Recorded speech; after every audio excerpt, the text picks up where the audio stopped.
आज देख सारल साहित्य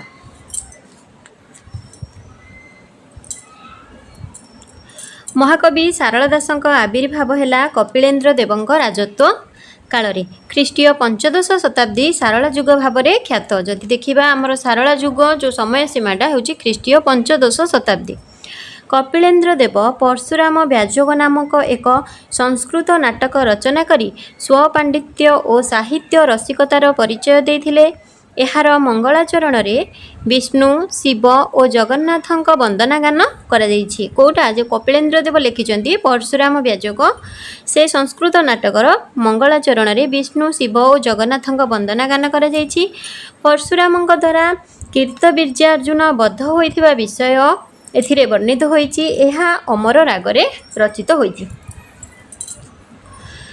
पुरुषोत्तम देव सेमिति रचना करछन्ति कौन कौन देखि दियो। पुरुषोत्तम देवंकर विष्णु भक्ति कल्पद्रुम नाममालिका प्रभृति ग्रंथ से रचना करथिले। राय दिवाकर मिश्रंकर अभिनव गीत गोविंद, अभिनव बेणी संहार, भरतामृत महाकाव्य, ध्रुव चरित, रसमंजरी, पारिजात हरण नाटक, हरिचरित चंपू नामक ग्रंथ इत्यादि से रचना करथिले। कपिलेन्द्र देव 1450 ख्रीष्टाब्द बंगर सुल्तान नासिरुद्दीन को परास्त करी गौड़ेश्वर उपाधि पाइथिले। इटा बारंबार आसे एग्जाम रे कपिलेन्द्र देव 1450 ख्रीष्टाब्द गौड़ेश्वर उपाधि पाइथिले बंगर सुल्तान नासिरुद्दीन को परास्त करी।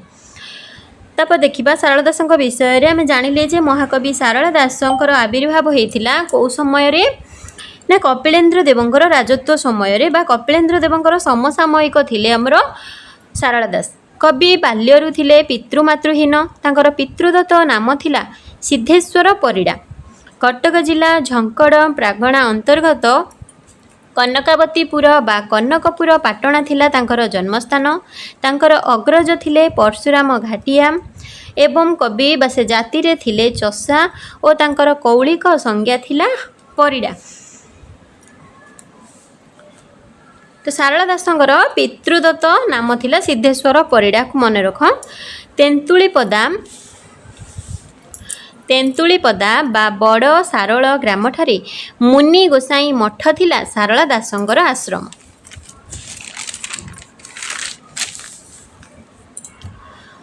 सारला दास जो शूद्रमुनि उपाधि पाइथिले से शूद्रमुनि उपाधि थिला तांकर देवी प्रदत्त उपाधि। एबे देखिबा सारला दासंक रचनावली विषय रे। सारला दास महाभारत, बिलंका रामायण, चंडी पुराण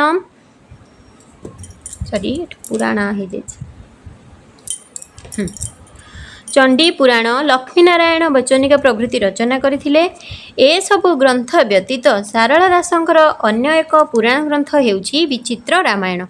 आमर आदिकवि सारला दास महाभारत, बिलंका रामायण, चंडी पुराण, लक्ष्मीनारायण वचनिका प्रभृति ग्रंथ मान रचना करथिले। ए सबु ग्रंथ व्यतीत आउ गोटे ग्रंथ तांकर हेउछि विचित्र रामायण। एहाकु सारलांक प्रथम रचना बोली आलोचक अध्यापक श्री रघुनाथ पाढ़ी शर्मा युक्ति प्रदर्शन करिसेंति।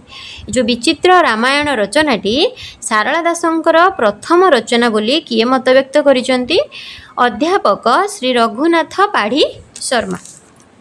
लक्ष्मीनारायण वचनिकार पांडुलिपि उत्कल विश्वविद्यालय पोथी विभाग में संरक्षित होई वर्तमान पर्यंत भी रही।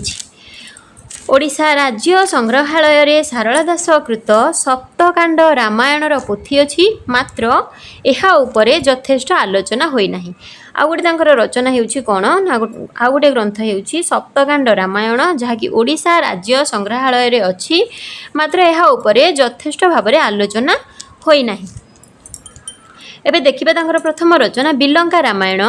बिलंका रामायण सारला दासंक प्रथम कृति। संस्कृत अद्भुत रामायण ओडिया रे अनुदित होई प्रकाश पाइथिला 1901 मसीहारे कटक प्रिंटिंग कंपनी द्वारा। एहार अनुवादक थिले कपिलेश्वर विद्याभूषण। बिलंका रामायण प्रसंग वर्णित होइछि एही ग्रंथर सप्तदश सर्गरु चतुर्विंश सर्ग मध्यरे। ए जो बिलंका रामायण रचना करिसेंती आदिकवि सारला दास संस्कृत अद्भुत रामायण ताहा ओडिया रे अनुवाद होइथिला 1901 मसीहारे। यार अनुवादक थिले कपिलेश्वर विद्याभूषण मन रखिबो। कौटी प्रकाश पाई कटक प्रिंटिंग कंपानी द्वारा प्रकाश पाई एवं बिलंका रामायण प्रसंग यही ग्रंथर सप्तदश सर्गरु चतुर्विंश सर्ग मध्य वर्णित होइछि। शिव पार्वती कथोपकथन छल समग्र ग्रंथटी परिकल्पित होइछि बा रचित होइछि। शिव पार्वती कथोपकथन छल समग्र ग्रंथटी रचना करा जाइछि। वाल्मीकि द्वारा रचित अद्भुत रामायणर छाया सारला दास बिलंका रामायण रचना करिसेंती एवं यह दांडी वृत्तरे रचित होइछि। तापर देख विचित्र रामायण सिद्धेश्वर दास विचित्र रामायण रचना करथिले एवं यह थिला तांकर प्रथम रामायण। आमे पढ़िले जे जो विचित्र रामायण सारला दासंकर रचना बोली प्रथमे मतव्यक्त किए करथिले अध्यापक श्री रघुनाथ पाढ़ी शर्मा, कहीं से सारला दासंकर नाम देखा मिल ना। टोटाल ग्रंथ रे विचित्र रामायण टोटाल ग्रंथ रे सारला दासंकर नाम देखा मिल ना, बरम तांकर पितृदत्त नाम सिद्धेश्वर नामटी बारंबार थिबारु यह सारला दासंकर रचना होइथिबो बोली अनुमान करा जाए। विचित्र रामायणर सुयोग्य संग्राहक हेउछंती श्री सच्चिदानंद मिश्र। से एहाकू 1980 ख्रीष्टाब्द रे प्रकाश करिसेंती एवं एही ग्रंथटी दांडी वृत्तरे रचित। ग्रंथर मंगलाचरण होइछि गणपतिंकर वंदनारे।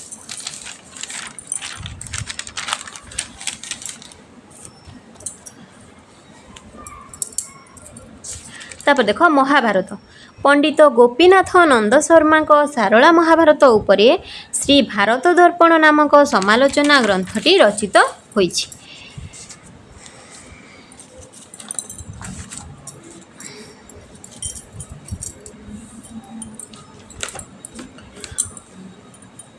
मूल महाभारत ग्रंथर बा संस्कृत महाभारत ग्रंथर श्लोक संख्या 1 लाख हेबा स्थले सारला महाभारत ग्रंथर पद संख्या 1,40,000। संस्कृत महाभारतर सौप्तिक पर्व अनुशासनिक पर्व आउला महाप्रस्थानिक पर्व सारला महाभारत रे देखिबाकू मिले नाही। जो पर्व संख्या समान रोचे संस्कृत महाभारत रे भी पर्व संख्या 18, सारला महाभारत रे भी पर्व संख्या रोचे 18, किंतु संस्कृत महाभारत रे सौप्तिक पर्व अनुशासनिक पर्व आ गोटे हला महाप्रस्थानिक पर्व सारला महाभारत रे देखिबाकू मिले नाही। एहा बदल रे सारला महाभारत रे मध्य पर्व गदा पर्व और काईसिका पर्व नाम यार नूतन संयोजना करिसेंती सारला दास। आकु मन रख, एटा प्राय आसे एग्जाम रे। सारला दास महाप्रस्थानिक और स्वर्गारोहण पर्व को एकत्र करी स्वर्ग आरोहण नाम प्रदान करिसेंती। जो संस्कृत महाभारत रे दीटा रहुची महाप्रस्थानिक आउ स्वर्गारोहण। सारला दास महाप्रस्थानिक और स्वर्गारोहण पर्व को एकत्र करी स्वर्ग आरोहण नाम प्रदान करिसेंती।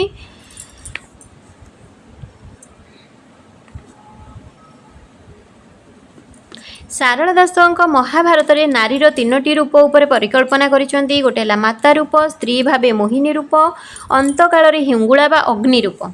3टी रूप नारीर 3टी रूप से परिकल्पना करिसेंती महाभारत रे। स्वर्ग लोक रे इंद्रलोक हेउछि मुख्य। एही लोक को प्रवेश करिबा पई 7टी मुख्य द्वार विद्यमान। तप, दान, सम, दम, लज्जा, सरलता, दया ए 3टी हेउछि स्वर्ग लोक रे। इंद्रलोक हेउछि मुख्य एवं एही लोक को प्रवेश करिबा पई मुख्य द्वार रहिछि 7टी। पूरा सूचित शैली रे कथा कहिबा सारला दासंकर थिला मुख्य प्रवृत्ति। पाठक मानक मनोरंजन पई से कथा कहिबार 2टी दिग को स्थिर करिथिले। पूरा सूचित शैली रे कथा कहिबा सारला दासंकर थिला मुख्य प्रवृत्ति एवं पाठक मानकर मनोरंजन पई से कथा कहिबार 2टी दिग स्थिर करिथिले। प्रथमटी हैला मूल कथा को परिवर्तित करी नुआ रूप देबा एवं द्वितीयटी हैला नुआ कथार संयोजना करिबा। सारला दास महाभारत मध्य दांडी वृत्तरे रचित। परवर्ती रचना हेउछि तांकर चंडीपुराण। चंडीपुराण ग्रंथटी यह मध्य दांडी वृत्तरे रचित। एहाकू श्री भागवत बा चंडी भागवत बोली मध्य कुहा जाए। एहार कथावस्तु हैला चंडीक हस्तरे महिषासुरर निधन। परवर्ती रचना हेउछि तांकर लक्ष्मी नारायण बचनिका। एहा कविंकर अप्रकाशित रचना। पोथी आकार रे थिबा एही ग्रंथटीर पत्र संख्या हेउछि 9। एवं पद संख्या हेउछि 79।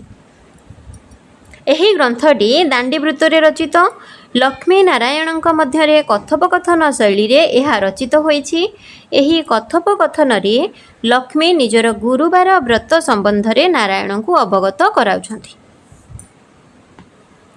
बुझिएला सारला दासଙ୍କ विषय जानिले एवं तांकर रचनावली जहाँ जहाँ रही रचनावली विषय में जानिले।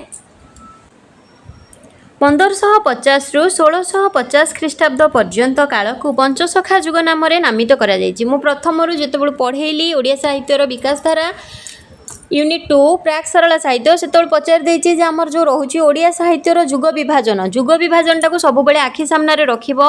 ता द्वारा कोन होछि हमर एटा सब सिलेबस को जदि देखिबा जुग विभाजन अनुसार ही अछि। प्राक सरला जुग पंचसखा जुग रीति जुग एठी पुनी हमर नवजागरण रे आसुछि हमर सत्यवादी जुग सबुज जुग प्रगतिवादी जुग हिसाब रे हमर सब आसुछि। तापर आधुनिक जुग आसी जाउछि। तो जदि हमें समय सीमा को आखि आगे सब बेले रखिबा जुग विभाजन टाको सब बेले आखि सामने रे रखिबा ताले आमे कन्फ्यूज हेबानी को जुगरे को समय रे कोन प्रश्नटी आसुछि।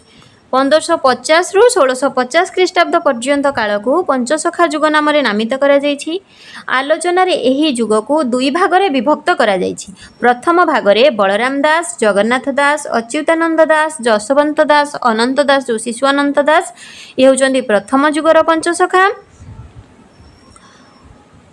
द्वितीय जुगरे अर्जुन दास, शिशुशंकर दास, नरसिंह सेन, कार्तिक दास, विष्णु दास, प्रताप राय द्वितीय जुग भाव में ग्रहणी होइछन्ति।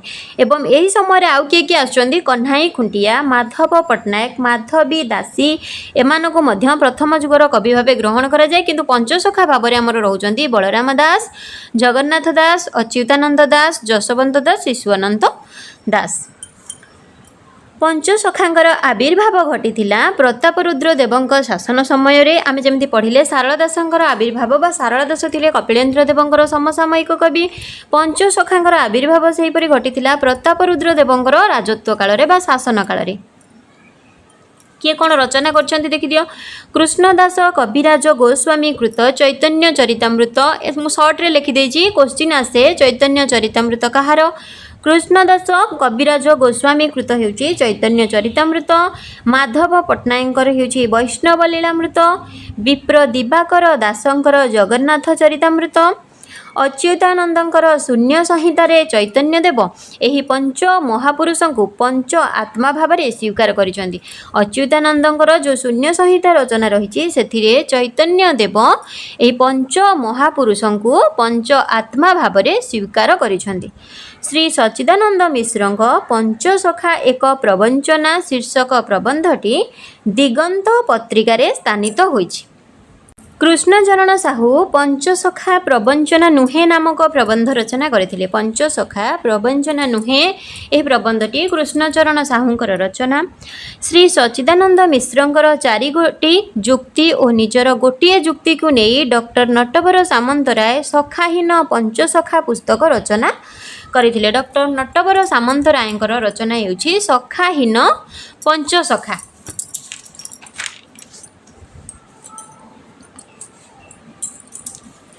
डॉक्टर रत्नाकर साहू पंचसखा सत्य ना प्रहसन शीर्षक प्रबंधटी झंकार पत्रिकार प्रकाश कले।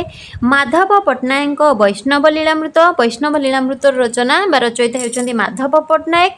जोग उपनिषद अनुजाई मंत्र जोग, लय जोग, राजयोग, हट जोग, भेदरे जोग चतुर्विध याको आमे पढ़िथिले। पतंजलिक जोग दर्शन रे जम, नियम, आसन, प्राणायाम, प्रत्याहार, ध्यान, धारणा और समाधि यही अष्टांग साधना को स्वीकृत दि जाइछि।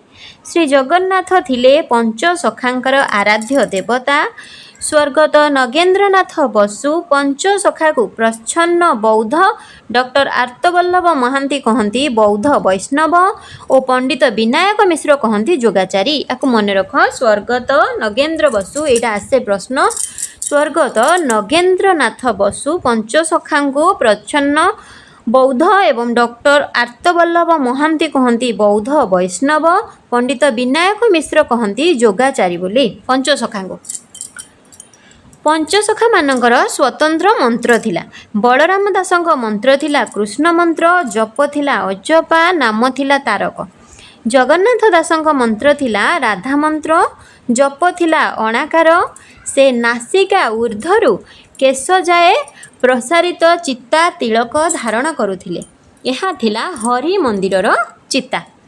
अच्युतानंदंकर मंत्र थिला राम मंत्र, नाम थिला तुरीय एवं जप थिला शून्य समाधि।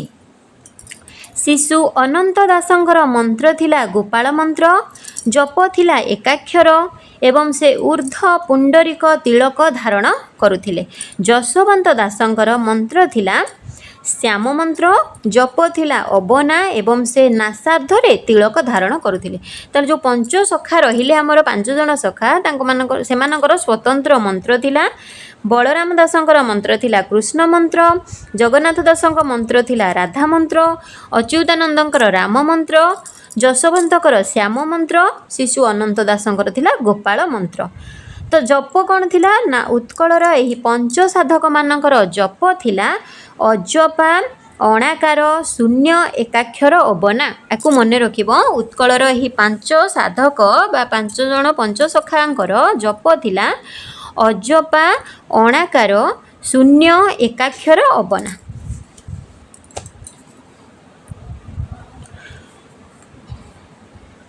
वैष्णव राय रामानंद जगन्नाथ वल्लभ नाटक रचना करथिले।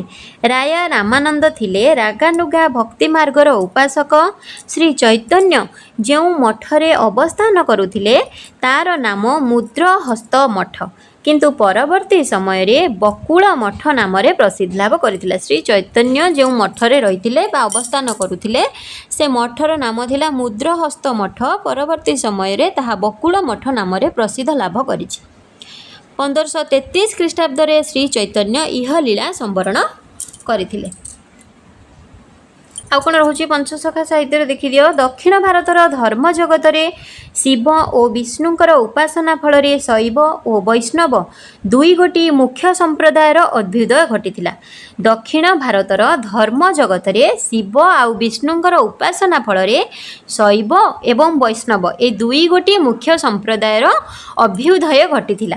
शैव संप्रदायर गुरु माने नायनार नाम रे परिचित थिले एवं संप्रदायर ग्रंथ अनुसार नायनार मानक संख्या थिला 63। दक्षिण भारतर अन्यतम धर्म संप्रदाय आलवार एही संप्रदायर गुरुक संख्या हेउछि 12। एही गुरु माने विष्णु उपासक। आचार्य मानक मध्यरे सर्वप्राचीन आचार्य थिले नाथमुनि। नाथमुनिଙ୍କ गुरुଙ୍କ नाम आलवार नमलवार।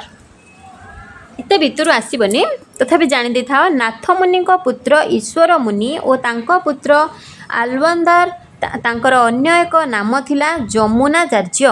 जमुनाचार्यंकर पौत्रींकर पुत्र हेउछंती रामानुजाचार्य। रामानुजंक पूर्वरु शंकराचार्य भारत रे अद्वैतवादर प्रचार करथिले। ख्रीष्टीय 788 अब्धरे से उत्तर केरलर कालाड़ी ठारे एक नंबूद्री ब्राह्मण परिवार रे जन्मग्रहण करथिले। रामानुजंकर जन्म 1018 ख्रीष्टाब्द रे और मृत्यु होइथिला 1137 ख्रीष्टाब्द रे।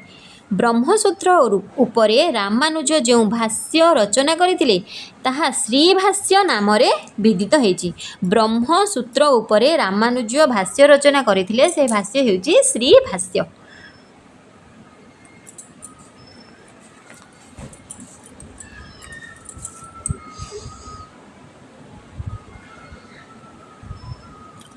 तब देख वल्लभाचार्य थिले श्री चैतन्यंकर समसामयिक। एते इम्पोर्टेंट नहीं। श्री चैतन्य देव पुरी धाम रे 1510 ख्रीष्टाब्द रे पदार्पण करथिले। श्री चैतन्य 1510 रु 1533 ख्रीष्टाब्द पर्यंत ओडिशा रे अवस्थान करथिले। श्री चैतन्य जगन्नाथ दासं को अति बड़ी उपाधि रे भूषित करथिले। एटा को मन रख, जगन्नाथ दासं को अति बड़ी उपाधि श्री चैतन्य देव देथिले। रामानुज श्रीक्षेत्र रे दुईटी मठ स्थापन करथिले। गोटिए मठ से निज नाम रे और अन्यटी निज शिष्य गोविंदଙ୍କ नाम रे स्थापन करथिले। गोविंद गुरुଙ୍କ ठारू पाइथिबा एम पेरुमान आर उपाधि क्रमे ओडिया रे एम्बार और परे एमआर रे परिणत हैला। तांको मठर नाम हैला एमआर मठ। श्री चैतन्यकर पूर्वपुरुष माने जाजपुर बासिंदा थिबा कथा दयानंदंकर चैतन्य मंगल ग्रंथर उत्कल खंडरे वर्णित होइछि। श्री चैतन्यक पितांक नाम थिला जगन्नाथ मिश्र और मातांक नाम थिला सची देवी।